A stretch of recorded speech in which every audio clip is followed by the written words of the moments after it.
Capítulo 1. El inicio roto. Madrid siempre había sido una ciudad de contrastes para Laura Méndez García. En medio del bullicio de la calle de Alcalá, donde la vida parecía avanzar a una velocidad. Sola porque Javier estaba en una reunión muy importante con un grupo de inversores. En urgencias los médicos hablaron con esa voz clínica y distante que busca suavizar lo inevitable. Lo sentimos, no hemos podido salvar el embarazo. Laura sintió que el suelo se abría bajo sus pies. No había palabras suficientes para describir el vacío repentino, el silencio brutal que invadió su interior. Aquella vida que había soñado, la cuna que había preparado, los nombres que había escrito en un cuaderno, todo se desmoronaba en un instante. Cuando Javier llegó al hospital. Horas más tarde, su rostro no mostraba lágrimas ni desesperación, solo incomodidad. La abrazó débilmente, murmuró algunas frases hechas, y se excusó con que no sabía cómo reaccionar. Los días siguientes fueron peores. Laura esperaba comprensión, un hombro firme donde apoyarse, pero lo único que recibió fue distancia. Javier comenzó a salir de casa cada vez más temprano. A regresar tarde, a evitar cualquier conversación profunda.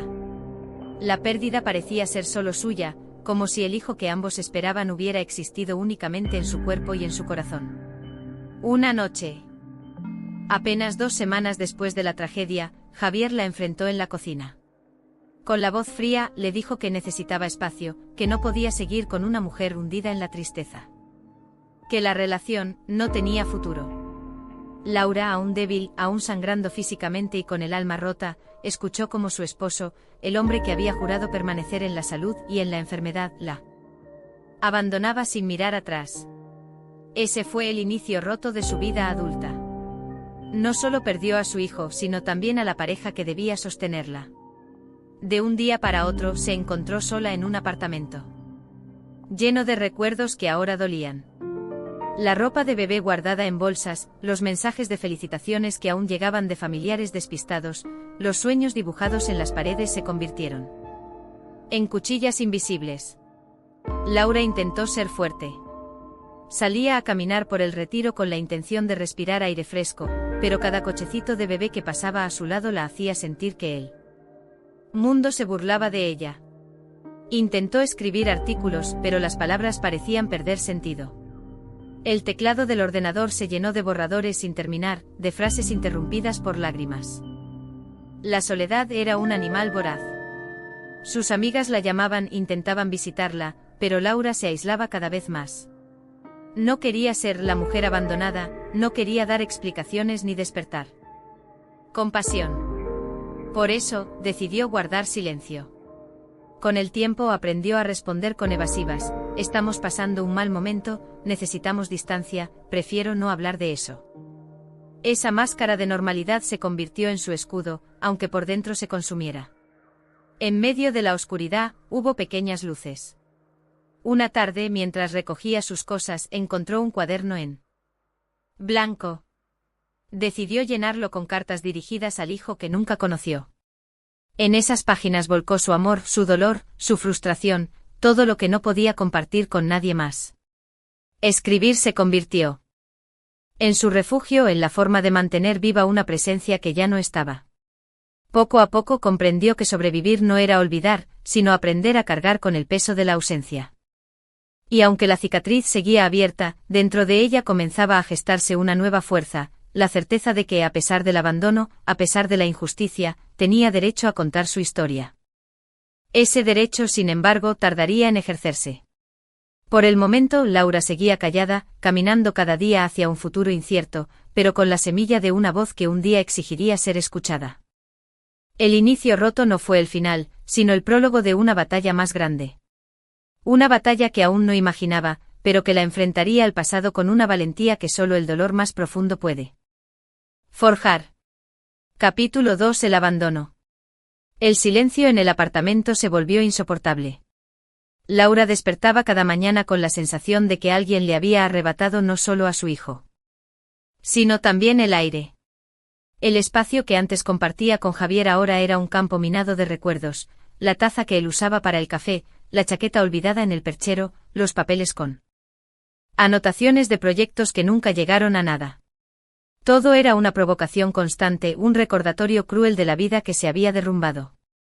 La distancia entre ellos creció de forma brutal y repentina. Durante las 2 semanas posteriores a la pérdida, Javier apenas cruzaba palabra con ella. Pasaba horas encerrado en el despacho o salía con la excusa de reuniones, amigos o cualquier cosa que lo mantuviera lejos de la tristeza que invadía la casa. Cuando se sentaban a cenar, el silencio se extendía como una muralla. Laura, con la voz quebrada, intentaba iniciar conversaciones. Fue moral, espiritual absoluto.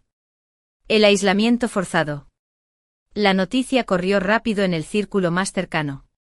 La familia de Javier, lejos de mostrar compasión, insistió en que Laura guardara silencio para no manchar la reputación de su hijo. Estas cosas mejor no se cuentan, le dijeron. Las pérdidas son íntimas, nadie tiene por qué enterarse. Era un doble castigo, no solo había sido abandonada por su marido, sino también silenciada por quienes deberían haberla apoyado. La etiqueta de mujer frágil comenzaba a pesarle, como si su dolor fuera una vergüenza que debía esconder bajo la alfombra. Amigas de la universidad intentaron acercarse. Una de ellas, Marta, le escribió: no tienes que pasar por esto sola. Ven a mi casa, hablamos, lloramos juntas si hace falta. Pero Laura no podía. Sentía que cada palabra de consuelo era también una confirmación de su fracaso. Había perdido al hijo y al esposo, temía convertirse en un espectáculo de compasión ajena. Así, con las manos temblorosas, convencida de que aquello era el final de una etapa y el inicio de otra, aunque todavía no supiera cómo reconstruirse.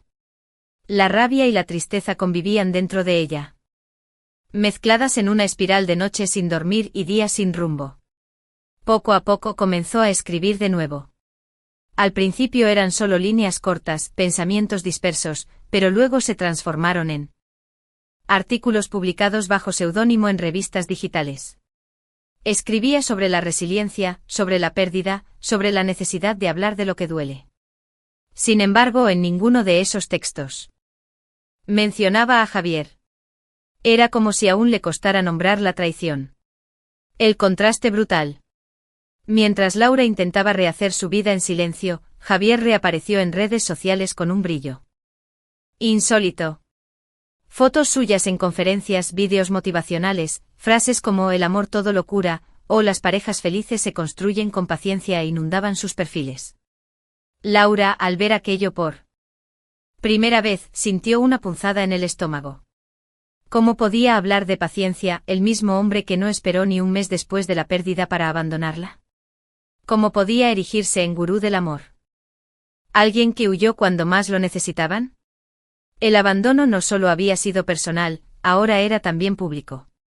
Javier construía una imagen de hombre ejemplar, mientras ella seguía recogiendo los pedazos de una vida rota. Y fue entonces cuando la semilla de la verdad comenzó a germinar dentro de ella. Sabía que su silencio había protegido a Javier, había alimentado su máscara. Pero también sabía que tarde o temprano, tendría que elegir entre seguir callada o alzar la voz. Reflexión final del capítulo. El abandono no fue un hecho aislado, sino una cadena de renuncias. La de Javier a su matrimonio, la de la familia a la verdad, la de la sociedad a mirar de frente el dolor de las mujeres que pierden. Para Laura significó la caída más dura, pero también el inicio de una transformación. Porque aunque aún no lo supiera, de esas cenizas nacería una mujer más fuerte, más consciente y más decidida a no permitir que nadie utilizara el disfraz del amor para encubrir la cobardía. Capítulo 3. El silencio impuesto. El eco del abandono no se apagó de un día para otro. Para Laura, cada jornada era un recordatorio de la soledad que se le había impuesto. Pero lo más doloroso no fue la ausencia de Javier, sino el mandato de silencio que cayó sobre ella como una losa invisible, pesada e injusta. Cuando la familia de él se enteró de la separación, no la llamaron para consolarla, sino para advertirle. Fue su suegra, doña Mercedes, quien tomó la iniciativa. Una tarde la citó en una cafetería cercana a la Gran Vía. Laura, con los ojos aún hinchados por las noches en vela, acudió esperando un gesto humano. Lo que encontró fue una voz firme, recubierta de falsa cortesía. Mira, Laura, comenzó la mujer con un tono que pretendía ser comprensivo, lo mejor es que guardemos esto en familia. Nadie necesita enterarse de los detalles. Ya sabes cómo es la gente, siempre hablando, siempre juzgando. Laura apretó la taza entre sus manos, tratando de absorber el calor del café para no temblar. ¿Detalles?, preguntó, incrédula. Perdí a mi hijo y después fui abandonada. ¿Cree que esos son simples detalles? Doña Mercedes se inclinó hacia adelante bajando la voz. Lo que quiero decir es que si hablas de esto, lo único que lograrás es que la gente piense mal de ti. Una mujer que no pudo conservar un matrimonio. Que no supo retener a su marido, que perdió un embarazo. Ya sabes cómo murmuran los vecinos. Las palabras se clavaron como cuchillos. Era como si toda la responsabilidad, todo el peso de la tragedia, recayera únicamente sobre ella. La mujer que había puesto su cuerpo, que había cargado con la ilusión y con la pérdida, ahora era también culpable de no encajar en la imagen perfecta que la sociedad esperaba. Laura salió de aquella cafetería con un nudo en la garganta.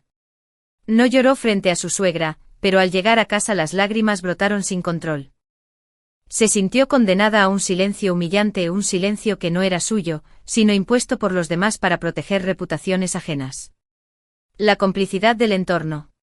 Los amigos comunes comenzaron a desaparecer.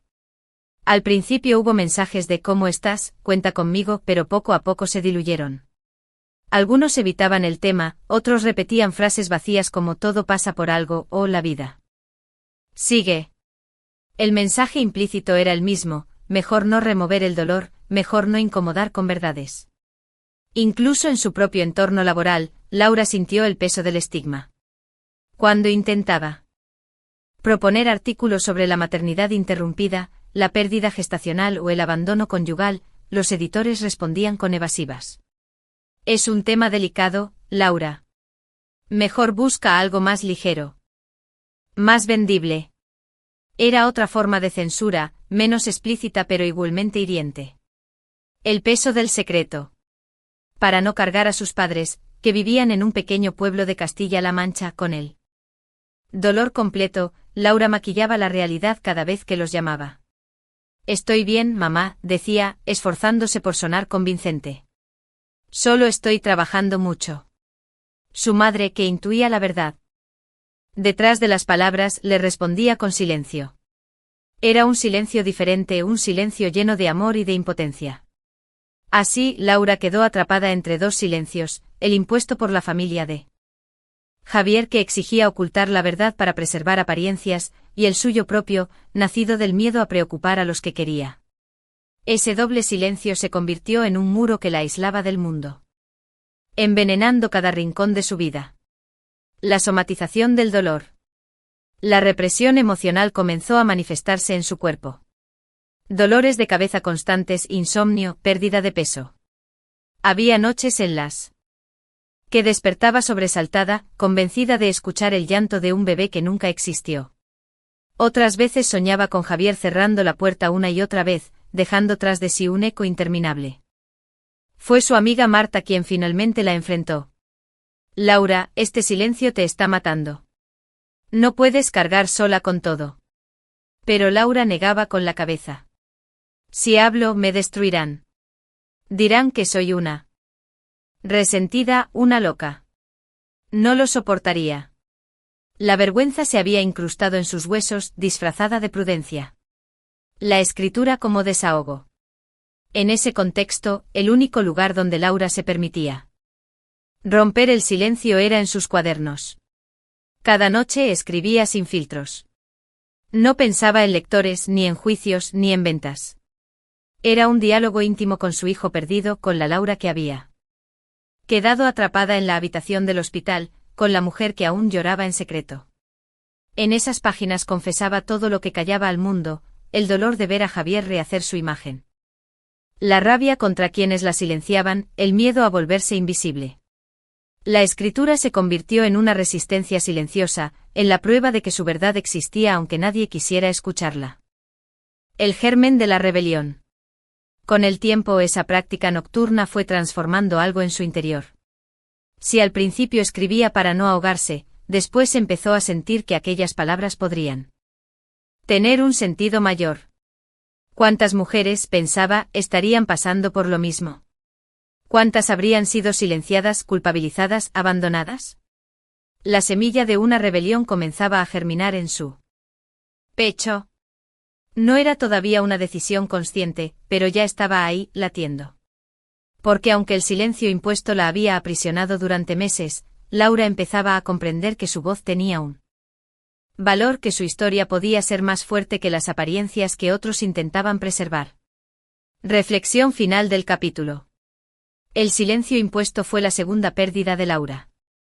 Si la primera había sido su hijo, la segunda fue su derecho a hablar de él, a hablar de lo que vivió.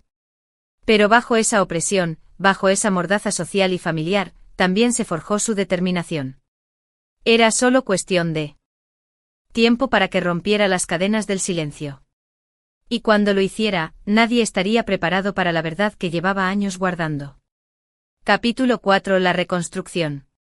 El invierno en Madrid había sido duro. Las calles estaban llenas de luces navideñas, familias enteras caminaban de la mano, y Laura se sentía como una sombra que observaba la vida de los demás a través de un cristal invisible. Pero con el paso de los meses, algo en su interior comenzó a cambiar. No fue un giro repentino, sino un proceso lento, casi imperceptible, como las semillas que germinan bajo tierra antes de asomar a la superficie. Había pasado demasiado tiempo encerrada en el dolor, demasiado tiempo aceptando el silencio impuesto. Una mañana, mientras observaba desde su ventana la rutina frenética de la ciudad, el sonido de los autobuses, la prisa de la gente camino al trabajo, las conversaciones rápidas en las terrazas, sintió un impulso extraño, el deseo de volver a vivir nuevos hábitos. Lo primero que hizo fue imponer disciplina en su día. Hasta entonces se había dejado llevar por la apatía, dormía hasta tarde, comía lo mínimo y pasaba las horas entre lágrimas y lecturas inconclusas. Ahora decidió marcarse pequeños objetivos, levantarse temprano, preparar un desayuno completo, caminar al menos 30 minutos por el Retiro. Al principio fue difícil. El cuerpo le pesaba como si cargara con toneladas de tristeza. Pero poco a poco el simple acto de sentir el sol en la cara mientras caminaba entre los árboles desnudos le devolvió una chispa de energía. En esas caminatas observaba a los corredores, a los ancianos que jugaban al ajedrez, a los niños que corrían tras las palomas. Y aunque todavía le dolía la ausencia de su hijo, comenzó a sentir que la vida podía seguir teniendo sentido. El trabajo como salvación. Volvió también a escribir, pero esta vez con una meta más clara. Dejó de esconderse tras seudónimos y decidió firmar con su propio nombre. Redactó artículos sobre temas sociales, sobre la resiliencia en tiempos de crisis, sobre la fuerza de las mujeres que reconstruyen sus vidas después del dolor. Un editor de una revista digital llamada Voces de Hoy leyó uno de sus textos y quedó impresionado. Le ofreció una colaboración fija. Laura aceptó y ese trabajo se convirtió en un salvavidas. Cada artículo publicado era una victoria. Detalles que hablaban de ella y solo de ella, plantas en macetas de barro, cuadros que compraba en mercados de segunda mano, libros apilados en las esquinas. Ya no era la casa compartida con alguien que la había traicionado, era su refugio personal. La red de apoyo. Aunque había rechazado durante mucho tiempo la ayuda de sus amigas, Laura empezó a dejarse acompañar. Marta fue la primera en entrar en su nuevo hogar con una botella de vino y una pizza casera. Pasaron horas hablando, riendo y llorando. Fue una catarsis.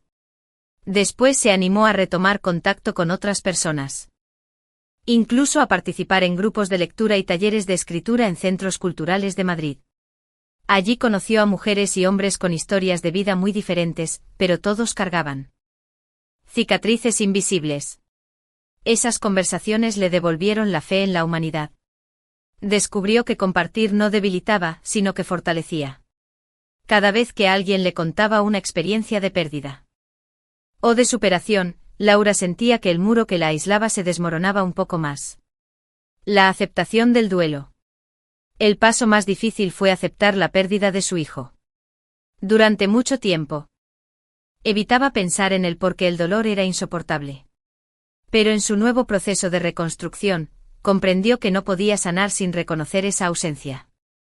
Comenzó a visitar un pequeño jardín cerca del Parque del Oeste donde había un rincón dedicado a los niños que no llegaron a nacer. Allí padres y madres dejaban flores, cartas y juguetes en memoria de sus bebés. La primera vez que Laura se acercó temblaba. Pero al ver los mensajes escritos por otras mujeres, siempre estarás en mi corazón, eres mi estrella, sintió que no estaba sola. Dejó una carta anónima en la que escribió: aunque no llegaste a mis brazos, vives en mis palabras. Gracias por darme la fuerza de seguir. Ese acto simbólico marcó un antes y un después. Nuevos sueños. Con el tiempo, Laura empezó a mirar. Orgullo. Aunque aún tenía días grises, Laura ya no era la mujer rota que lloraba en soledad. Ahora era alguien que, a pesar de las cicatrices, caminaba con la frente en alto. Reflexión final del capítulo. La reconstrucción no fue un camino recto ni rápido. Estuvo lleno de recaídas, de noches en las que el pasado golpeaba fuerte, de momentos en los que pensó que no podría continuar. Pero poco a poco Laura aprendió que no se trataba de olvidar, sino de aprender a vivir con lo ocurrido. Descubrió que podía reinventarse, que el dolor podía transformarse en motor. Que la soledad no siempre era enemiga. En ese proceso nació una mujer más fuerte, más consciente, más libre. Y aunque aún no lo sabía, todo ese camino de reconstrucción la preparaba para el momento. Convertido en algo que nunca hubiera imaginado. El descubrimiento accidental. Fue una mañana cualquiera. Laura se encontraba en un café del barrio de Lavapiés, trabajando en un artículo para Voces de Hoy. Mientras esperaba su cortado, decidió distraerse unos minutos en Instagram. Deslizó con indiferencia entre fotos de viajes, recetas y noticias, hasta que una publicación le heló la sangre. Era Javier. Vestía una camisa impecable, sonreía frente a una cámara profesional, y el pie de foto rezaba: el amor se construye cada día. Únete a mi próxima charla online sobre cómo fortalecer tu. Preguntas de seguidores, mujeres y hombres que buscaban consejos para salvar matrimonios o superar infidelidades. Él hablaba con voz serena, con esa calma impostada que Laura conocía demasiado bien. En uno de los vídeos, escuchó algo que la descompuso. Yo también he pasado por momentos difíciles, pero descubrí que el amor verdadero no huye de las pruebas, se fortalece en ellas. Laura apretó los puños. ¿El amor verdadero no huye de las pruebas? Precisamente eso fue lo que él había hecho: huir, abandonarla, dejarla sola en el hospital. Lo peor no era su hipocresía. Un vídeo viral suyo en TikTok, una entrevista en un podcast sobre cómo mantener la chispa en la relación. La contradicción era insoportable. ¿Cómo podía el mundo admirar como héroe al hombre que había sido su verdugo íntimo? ¿Cómo podía alguien tan cobarde reinventarse en ídolo del amor? Esa tensión comenzó a carcomerla. Su cuerpo volvió a resentirse, noches en vela, pensamientos. No era ya una carta a su hijo, sino a sí misma. He permitido que su mentira se extienda porque he callado. Pero la verdad arde en mi garganta. No puedo seguir permitiendo que se pinte como salvador. Resiliencia habían salido fortalecidos. Mentía con descaro, borrándola a ella de la historia o transformándola en un personaje secundario, casi invisible. El impacto en Laura. Cada vez que lo veía en televisión o en una publicación, Laura sentía un torbellino de emociones: rabia, tristeza, incredulidad. Su cuerpo reaccionaba con sudor frío, palpitaciones y un nudo en el estómago. Era como revivir una y otra vez la traición. En una ocasión, mientras caminaba por la Puerta del Sol, se encontró con un cartel que promocionaba una charla presencial de Javier: cómo mantener viva la llama del amor. Allí estaba su rostro impreso a gran escala, sonriendo como si fuese un apóstol del cariño verdadero. Laura se detuvo frente al cartel. Varias personas lo miraban con admiración. Algunas incluso sacaban fotos para compartirlas. Nadie conocía la verdad. Nadie sabía que aquel gurú del amor había abandonado a su mujer tras un aborto espontáneo. Se sintió invisible. Electrónico o autoeditado que en pocos días se convirtió en éxito de ventas en Amazon. El título, Amar sin miedo, claves para una relación plena. Laura con las manos temblorosas. Descargó una copia. A medida que leía, la indignación crecía. Cada página era un reciclaje de frases hechas, aderezadas con anécdotas inventadas. En un capítulo hablaba de cómo acompañó a su pareja en el momento más difícil de sus vidas, dándole fuerza con su presencia. Laura cerró el libro de golpe. No pudo seguir. Sabía que ese relato era una mentira, una usurpación de su propia historia. Las contradicciones. No todo era perfecto en la máscara pública de Javier. Laura comenzó a notar pequeños detalles que contradecían su discurso. En un evento grabado, alguien le preguntó cómo manejaba los conflictos cotidianos, y él titubeó antes de responder con una frase ambigua. En otro se mostró irritado ante una crítica, revelando por un instante el carácter autoritario que ella conocía tan bien. Pero esas grietas pasaban desapercibidas para el público. La mayoría estaba demasiado seducida por la fachada para cuestionar la verdad. Conversaciones con Marta. En varias ocasiones, Laura compartió su frustración con Marta. Es como vivir en una pesadilla, le confesó una noche. Todos lo admiran por algo que no es. Se ha apropiado de un discurso que no le pertenece. Marta la escuchaba con paciencia. ¿Y tú, qué vas a hacer?, preguntó finalmente. Porque mientras tú sigas callando, él seguirá creciendo. Laura bajó la mirada. No estaba preparada para enfrentarlo públicamente, pero empezaba a comprender que el silencio tenía un precio demasiado alto. La presión interna. Las contradicciones comenzaron a atormentar a Laura. Por un lado, sentía miedo. Miedo al juicio social, a que la tildaran de resentida, a exponerse públicamente. Por otro lado, sentía la urgencia de recuperar su voz, de impedir que su verdad fuera borrada. En las noches, escribía artículos que nunca publicaba, donde relataba su historia con lujo de detalles: el hospital, la soledad, la maleta de Javier, las frases crueles. Los guardaba en una carpeta llamada borradores. Era su forma de prepararse para el día en que se atreviera a hablar. La gota que colmó el vaso. Un domingo, mientras desayunaba, vio a Javier en un programa matinal de televisión nacional. El presentador lo presentó como el gurú del amor que está revolucionando la manera de entender las relaciones en España. Durante la entrevista, Javier habló de la importancia de la honestidad y de no ocultar nada en pareja. El amor verdadero, dijo con voz solemne, se basa en la transparencia. Mentirle a tu pareja es la forma más cruel de traición.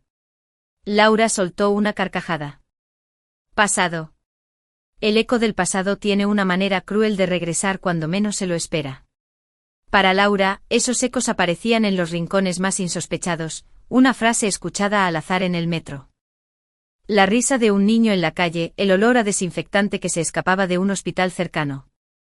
Pero ahora esos recuerdos no llegaban solos, venían acompañados por la imagen omnipresente de Javier, convertido en una figura pública que parecía perseguirla en cada esquina de Madrid.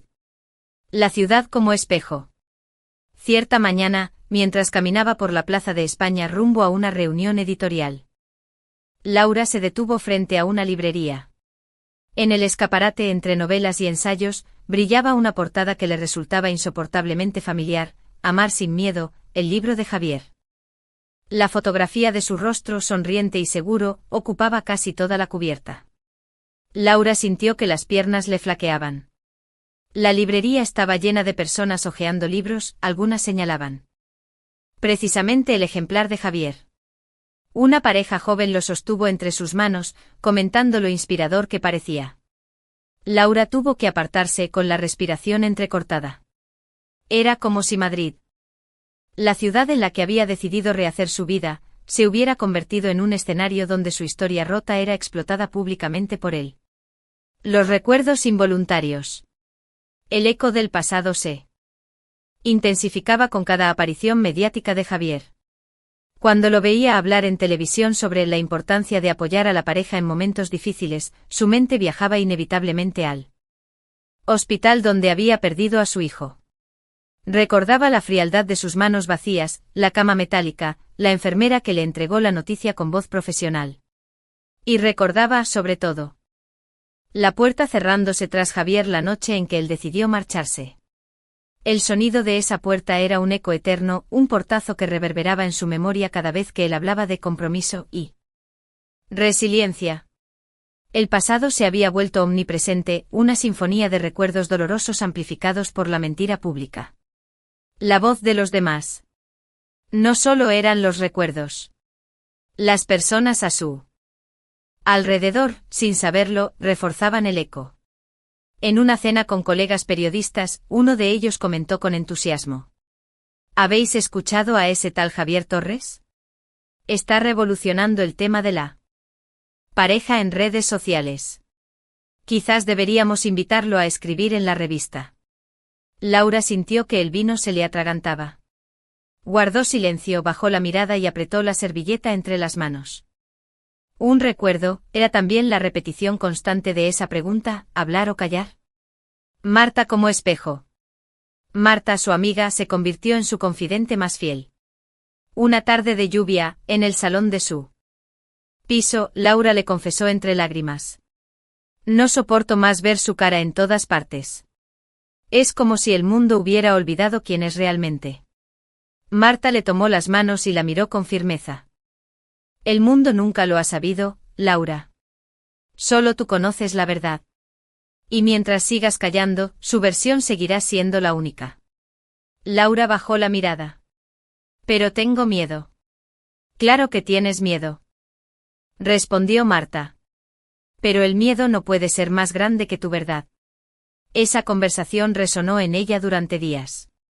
Era como si Marta hubiera puesto en palabras lo que Laura se repetía en silencio. Lo que el eco del pasado le susurraba cada noche. El ensayo de la verdad. Impulsada por esa presión interna, Laura decidió escribir un artículo completo. No un borrador, no unas líneas sueltas. Recordándote lo que viviste.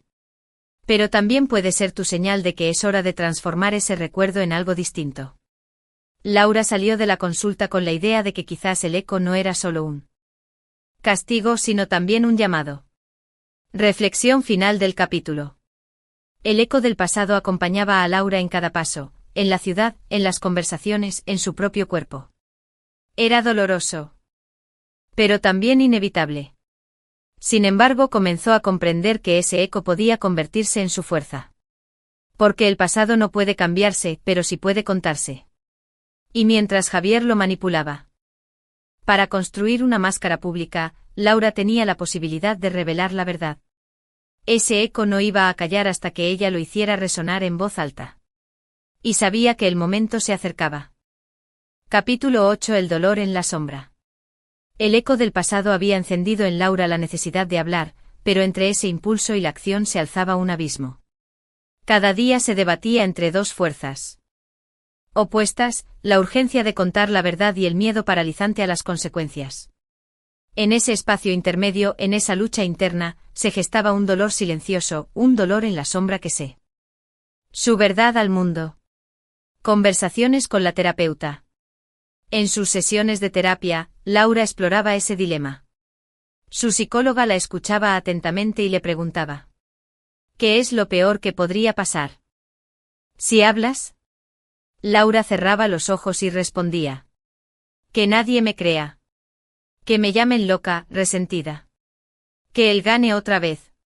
¿Y qué es lo peor que puede pasar si callas? Insistía la terapeuta. Laura guardaba silencio largo rato antes de responder. Que me pierda a mí misma. Ese era el centro de su dolor en la sombra, el miedo a perder frente al mundo y al mismo tiempo, la certeza de que guardar silencio era perder frente a sí misma. Marta, testigo de su lucha. Marta seguía siendo su confidente. Una noche, mientras cenaban en su piso, Laura se derrumbó. Estoy cansada de este peso, confesó entre lágrimas. Es como si llevara una piedra enorme en el pecho que nadie ve. Marta la abrazó con ternura. Ese dolor en la sombra solo se irá cuando lo lleves a la luz. La verdad siempre pesa menos cuando se comparte. Laura escuchó esas palabras, pero aún no podía dar el paso. Sentía que le faltaba aire, que le faltaba valor. El contraste público-privado. Mientras tanto, la figura de Javier seguía creciendo. Su imagen aparecía en revistas, sus conferencias agotaban entradas, sus frases circulaban como mantras en redes sociales. El contraste era insoportable. Él brillaba bajo los focos, ella se consumía en la sombra. Era como vivir dos realidades paralelas, la pública, donde él era un héroe, y la privada, donde ella luchaba con heridas que aún sangraban. Ese contraste alimentaba su rabia y paradójicamente, también su determinación. La semilla de la decisión. Una tarde, revisando viejos correos electrónicos, Laura encontró mensajes que había enviado a Javier durante los días posteriores a la pérdida. Eran súplicas de atención, de apoyo, de presencia. Mensajes que nunca recibieron respuesta. Al leerlos comprendió que la evidencia de su dolor estaba allí, tangible, escrita en tiempo real. No era un invento ni un recuerdo distorsionado. Era la verdad pura, registrada en su propio puño y letra. Ese hallazgo encendió en ella una chispa. Tal vez pensó algún día esas pruebas serían suficientes para demostrar que no estaba loca, que no era una ex despechada, sino una mujer que había sido abandonada en su momento más vulnerable. Reflexión final del capítulo. El dolor en la sombra era una prisión, pero también un espacio de gestación.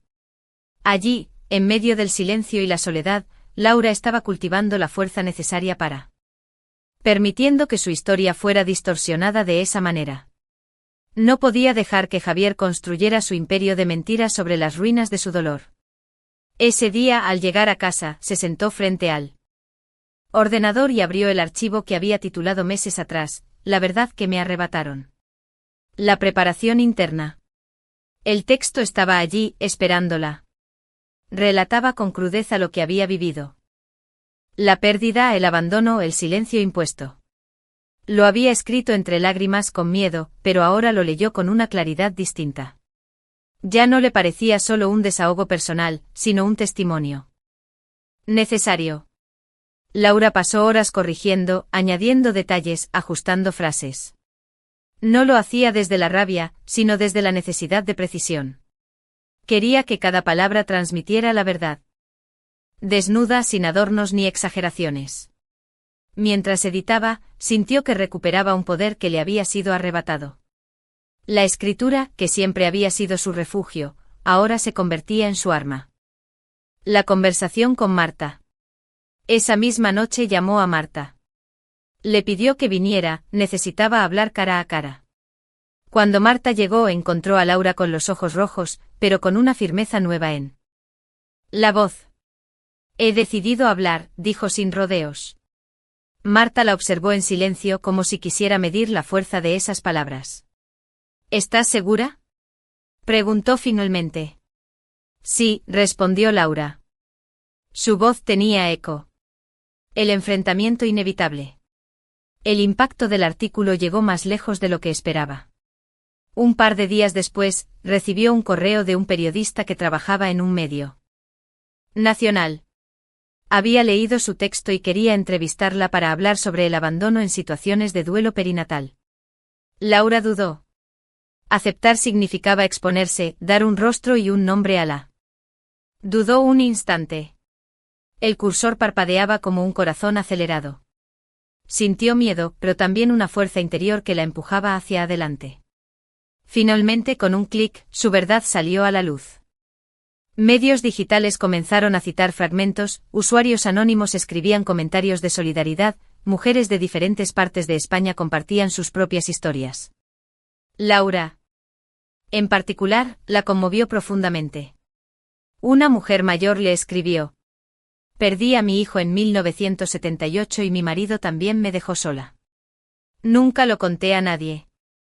Gracias a ti, me siento menos invisible. Ese mensaje le confirmó que su voz no solo recuperaba su dignidad, sino que también devolvía visibilidad a muchas otras.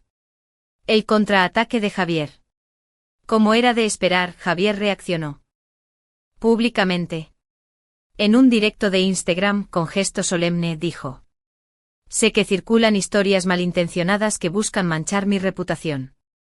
No voy a entrar en polémicas. Los que me conocen saben quién soy. Intentaba minimizarla, presentarse como víctima de una difamación. Sin embargo, el efecto no fue el que esperaba. Muchos seguidores comenzaron a cuestionarlo. ¿Por qué no respondes directamente? Si hablas de transparencia, sé transparente. ¿Y si ella dice la verdad?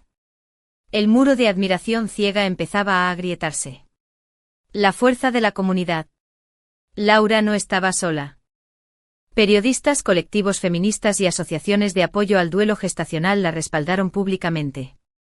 Organizaron encuentros virtuales donde ella participaba como ponente, compartiendo no solo su historia, sino también reflexiones sobre la importancia de romper el silencio. En uno de esos eventos pronunció una frase que se volvió viral. La voz recuperada no es solo mía. Es la de todas las que fuimos calladas, culpabilizadas o invisibilizadas. Ya no estamos solas. Esa frase se compartió miles de veces, convirtiéndose en consigna en redes sociales. La transformación personal. Más allá del ruido mediático, la verdadera transformación ocurrió en el interior de Laura.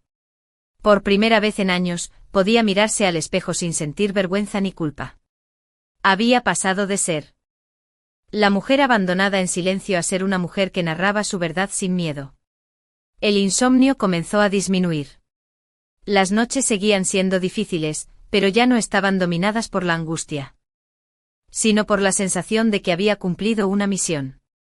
Incluso su escritura cambió, sus artículos eran más firmes, más seguros, más comprometidos. Marta como compañera. Marta estuvo a su lado en todo el proceso. Una noche celebraron juntas el impacto de su publicación con una cena improvisada.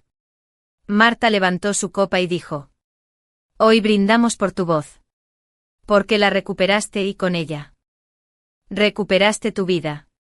Laura sonrió con lágrimas en los ojos. No lo habría logrado sin ti. Me recordaste que el silencio no era mi destino. Se abrazaron largamente sabiendo que esa amistad había sido uno de los pilares más firmes en medio de la tormenta. Reflexión final del capítulo. La voz recuperada de Laura no significó el fin de los problemas ni el cierre definitivo de las heridas. Pero sí representó un punto de no retorno.